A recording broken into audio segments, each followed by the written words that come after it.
사도신경으로 우리의 신앙을 고백하도록 하겠습니다. 나는 전능하신 아버지 하나님, 천지의 창조주를 믿습니다.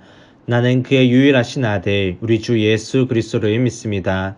그는 성령으로 잉태되어 동정녀 마리에게서 나시고 본디오 빌라도에게 고난을 받아 십자가에 못 박혀 죽으시고 장사된 지 사흘 만에 죽은 자 가운데서 다시 살아나셨으며 하늘에 오르시어 전능하신 아버지 하나님 우편 앉아 계시다가 거기로부터 살아있는 자와 죽은 자를 심판하러 오십니다. 나는 성령을 믿으며 거룩한 공교회와 성도의 교제와 죄를 용서받는 것과 몸의 부활과 영생을 믿습니다. 아멘. 찬송가 218장 함께 찬송하시겠습니다. 내 마음과 정성을 다하여서 주 너의 하나님을 사랑하라. 내 몸을 아끼고 사랑하듯 형제와 이웃을 사랑하라. 주께서 우리에게 명하시니 그 명령 따라서 살아가리. 널 미워 해치는 원수라도 언제나 너그럽게 살아가라. 널 핍박하는 자 위에서도 신실한 마음으로 복을 빌라. 주께서 우리에게 명하시니 그 명령 따라서 살아가리. 나 항상 주님을 멀리하고 형제를 사랑하지 못하였다. 이러한 죄인을 사랑하사 주께서 몸 버려 죽으셨다. 속죄의 큰 사랑 받은 이 몸 내 생명 다 바쳐 충성하리.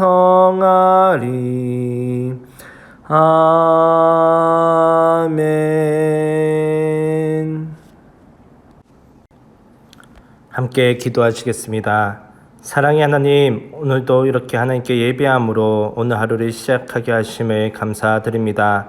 하나님께 예배함이 저희들의 참된 기쁨이요 행복임을 고백합니다. 하나님께 예배드리는 이 기쁨을 놓치지 않는 저희가 되게 은혜 다하여 주시옵소서. 주님, 믿음이 부족한 저희들을 긍휼히 여겨 주시옵소서. 하나님을 믿고 하나님을 의지한다고 하면서도 하나님보다 세상을 더욱더 의지하며 세상에 더 관심을 가지고 살아갔음을 이 시간 회개합니다. 주님, 저희들의 죄를 용서하여 주시고 주님의 자녀로서 세상 속에서도 믿음으로 살아가는 저희가 될 수 있도록 은혜 다하여 주시옵소서. 주님, 센텀 장로교회를 위해서 기도합니다. 하나님의 교회로서 세상 속에서 빛과 소금의 역할을 잘 감당하는 교회가 되게 하여 주시고 미래를 준비하는 교회, 이 세를 책임지는 교회, 선교를 우선하는 교회로서의 사명을 잘 감당하게 하여 주시옵소서. 특별히 저희 교회의 다음 세대들이 하나님의 말씀 위에서 바르게 성장하고 세워질 수 있도록 은혜 다하여 주시옵소서.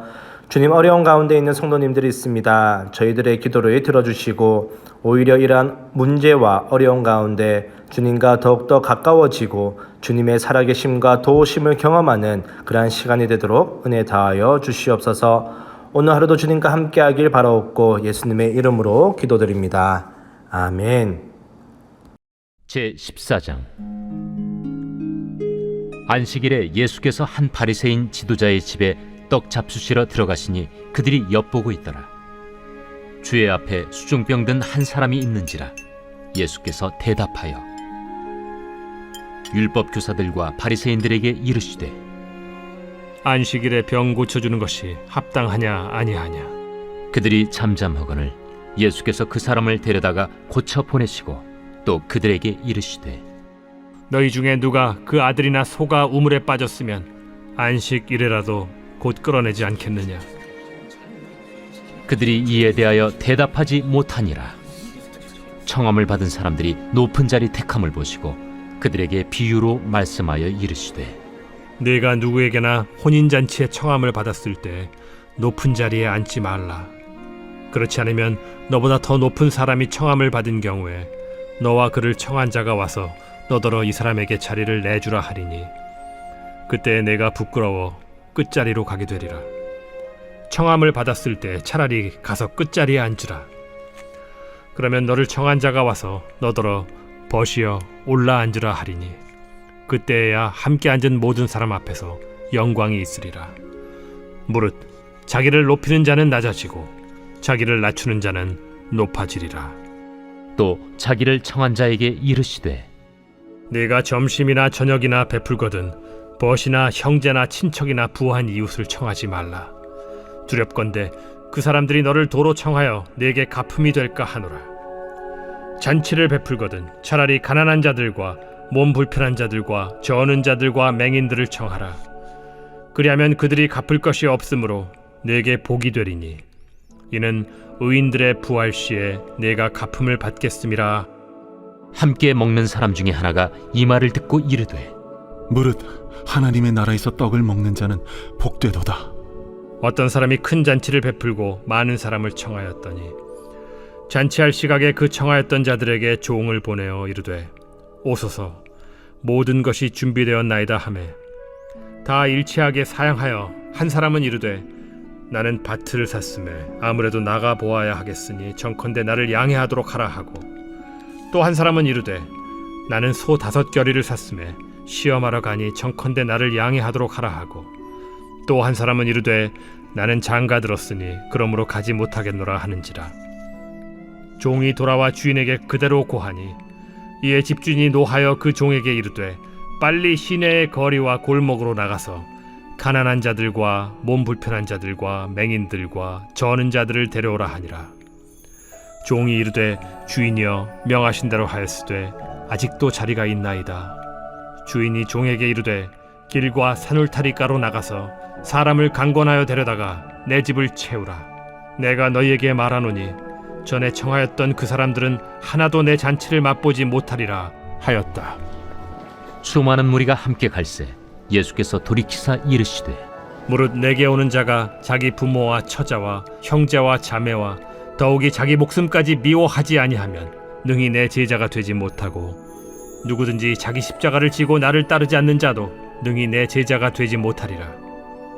너희 중에 누가 망대를 세우고자 할진대 자기의 가진 것이 준공하기까지에 족할는지 먼저 앉아 그 비용을 계산하지 아니하겠느냐. 그렇게 아니하여 그 기초만 쌓고 능히 이루지 못하면 보는 자가 다 비웃어 이르되 이 사람이 공사를 시작하고 능히 이루지 못하였다 하리라. 또 어떤 임금이 다른 임금과 싸우러 갈 때 먼저 앉아 1만 명으로서 저 2만 명을 거느리고 오는 자를 대적할 수 있을까 헤아리지 아니하겠느냐. 만일 못할 터이면 그가 아직 멀리 있을 때 사신을 보내어 화친을 청할지니라. 이와 같이 너희 중에 누구든지 자기의 모든 소유를 버리지 아니하면 능히 내 제자가 되지 못하리라. 소금이 좋은 것이나 소금도 만일 그 맛을 잃으면 무엇으로 짜게 하리요. 땅에도 거름에도 쓸데없어 내버리느니라. 들을 귀가 있는 자는 들을지어다.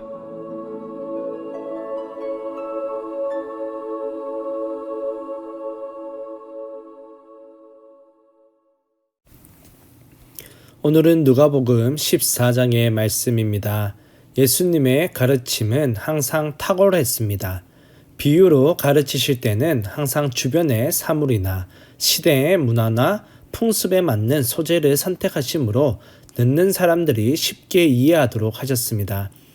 누가복음 14장을 보면 예수님께서 안식일에 한 바리새인 지도자의 집에 초대받아 식사하러 가셨습니다. 이때 수종병 든 한 사람을 고치셨습니다. 수종병은 체내에 조직액이나 임파액이 과다 분비되어 몸이 붓는 병입니다.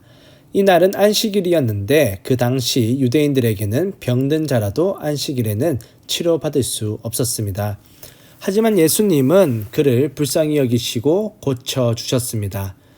이때 율법사들과 바리새인들이 예수님에게 비난성 질문을 던졌습니다. 안식일에 병 고쳐주는 것이 합당하냐? 그러자 예수님의 대답은 사람들의 전곡을 찔렀습니다. 안식일에 병을 고쳐주는 것이 합당하냐라는 질문에 예 또는 아니오의 대답을 하지 않으시고 오히려 단언적이면서 교훈적인 반문을 던지셨습니다. 너희 중에 누가 그 아들이나 소가 우물에 빠졌으면 안식일에라도 곧 끌어내지 않겠느냐. 예수님의 이 질문에 대하여 아무도 아니오라고 말할 사람은 없었습니다. 그러므로 예수님의 이러한 반문을 통해서 가르치고자 했던 점은 안식일이더라도 사람의 생명을 구하고 병을 고치는 선한 일은 전혀 문제가 되지 않는다는 것입니다. 우물, 소 등을 소재로 한 생활 양식을 적용한 가르침 이후에 예수님께서는 또 한 번 비유로 하나님의 나라와 심판에 대하여 말씀하셨습니다. 이 비유는 교만한 유대인들에 대한 경고와 구원은 전적인 하나님의 은혜임을 보여주는 내용입니다. 예수님께서 가르치신 비유는 큰 잔치 비유입니다. 왜 예수님께서 잔치 비유를 하셨겠습니까? 이 비유는 바리새인들의 질문에 안식일에도 선한 일을 할 수 있다는 교훈을 생활 양식에 적용하신 것처럼 당시 유대인들이 하나님 나라에 합당하지 않다는 것을 잔치 풍습에 적용하고자 하셨기 때문입니다. 예수님께서는 바리새인 지도자들의 초대로 어느 정도 규모가 있는 만찬에 참여했다고 보아야 합니다. 14장 7절에 청함을 받은 사람들이 높은 자리 택함을 보시고 라고 되어 있습니다. 청함을 받은 사람들이 높은 자리를 택할 정도로 초대받은 사람들이 사회적 지위가 있었다고 볼 수 있으며 또한 규모도 어느 정도 되었음을 추측해 볼 수가 있습니다. 유대인의 이 당시 풍습으로는 만찬의 식탁의 모양은 우리글 디귿자의 형태였는데 가장 높은 사람이 중앙에 앉았으며 가장자리로 갈수록 낮은 서열의 사람이 앉았습니다. 예수님께서는 잔치보다는 규모가 작은 식사자리에서 높은 자리를 다투는 모습을 보시고 그 즉시 비유로 혼인잔치의 청함을 받을 때 미리 상석에 앉지 말 것을 가르쳤습니다. 예수님께서는 이 비유를 통하여 항상 자신의 지위에 걸맞는 대접을 요구하지 말고 겸손하라고 가르치십니다. 그런 후 식사를 하시다가 함께 먹는 사람 중에 한 명으로부터 하나님의 나라에서 식사하는 자가 복된 자라고 하는 말을 듣습니다. 이때 예수님께서 또 다른 비유를 말씀하셨는데 그것이 오늘 본문에 나오는 큰 잔치 비유입니다. 그러니까 예수님께서는 잔치에 준하는 식사 자리에 큰 잔치 비유를 말씀하시면서 듣는 사람들에게 큰 공감을 갖도록 하셨습니다. 당시 관습으로는 오늘날과 비슷하게도 잔치를 하게 되면 먼저 초대할 사람을 1차적으로 결정하고 그런 후 사람을 보내어 초청에 응할지 여부를 파악하게 됩니다. 그래야지만 잔치에서 준비할 식사량을 예상하게 됩니다. 이 당시 유대인의 관습은 1차적으로 초청장 배부와 초청에 응한 사람의 수를 파악한 후 잔치 준비가 완료되면 다시 한번 사람을 보내어 잔치를 알립니다. 1차 초청을 수락한 후 2차 초청에 불응하는 것은 당시 관습으로 상당한 결례에 해당됩니다. 이는 아주 심각한 사태를 초래합니다. 2차 초청 불응은 곧 상대에 대한 선전포고로 간주되기도 합니다. 본문의 비유와 유사한 마태복음 22장에는 임금이 초청에 불응한 사람들에게 군대를 보내는 내용의 비유가 등장합니다. 이처럼 1차 초청에 응한 사람이 2차 초청에 불응하는 것은 심각한 사태를 초래할 수 있는 큰 결례임을 알 수가 있습니다. 본문의 비유에서 초청에 불응한 사람이 3명이 등장합니다.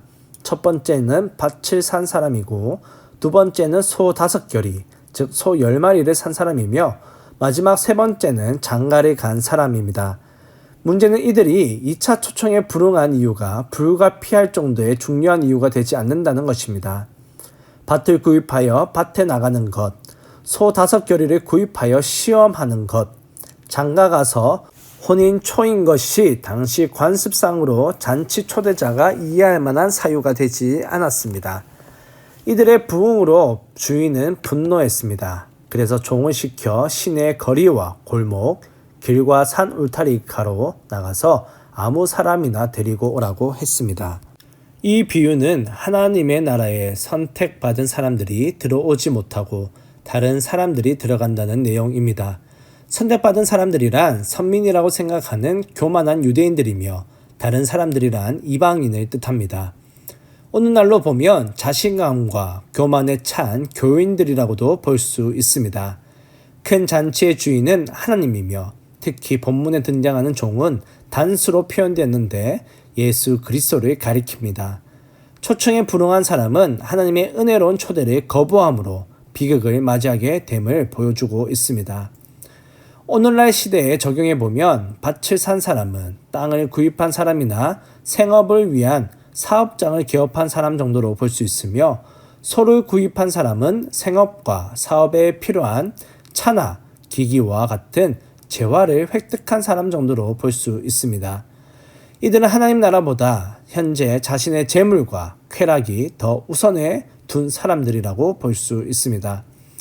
오늘날 교인들도 새집, 새차, 부동산 구입 또는 결혼 등과 같은 집안 행사가 교회보다 하나님의 일보다 우선이라면 하나님의 은혜를 거부한 사람과 무슨 큰 차이가 있겠습니까? 하나님의 은혜를 경험하면서도 계속적인 은혜를 거부한다는 것은 하나님에 대한 큰 결례라고 할 수 있습니다. 우리의 자리가 영원 불변 예약되어 있다고 과연 장담할 수 있겠습니까? 하나님의 은혜를 거부한 자는 하나님을 거역하는 자가 됩니다. 하나님을 거부하는 자가 어찌 하나님의 나라에 합당하겠습니까? 하나님께서는 하나님의 은혜를 깨닫고 그 은혜에 감사하는 자를 원하십니다. 중요한 점은 하나님은 모든 사람이 구원받기를 원하십니다. 그 구원의 성취는 하나님의 은혜를 아는 자만이 누릴 수가 있습니다. 본문의 비유에도 나오듯이 주인은 모든 사람을 데리고 오라고 했습니다. 21절에 나오는 시내 거리와 골목은 성 안에 있는 사람을 가리키며 23절에 나오는 길과 산 울타리 가는 성 밖에 있는 사람을 가리킵니다. 이것이 의미하는 바는 성 안과 밖에 있는 모든 사람이 구원의 대상이라는 것입니다. 그리고 하나님의 나라의 잔치에는 이방인을 포함한 만 백성이 초대된다는 의미입니다. 이것이 바로 하나님의 은혜입니다. 이 은혜에 응하는 사람만이 하나님의 나라에 들어갈 수 있다는 사실을 잊지 말아야 합니다. 오늘 하루도 하나님의 은혜를 사모하고 그 하나님의 은혜에 감사하고 부응하는 저와 여러분이 되기를 주님의 이름으로 축원합니다. 주기도문으로 예배를 마치도록 하겠습니다.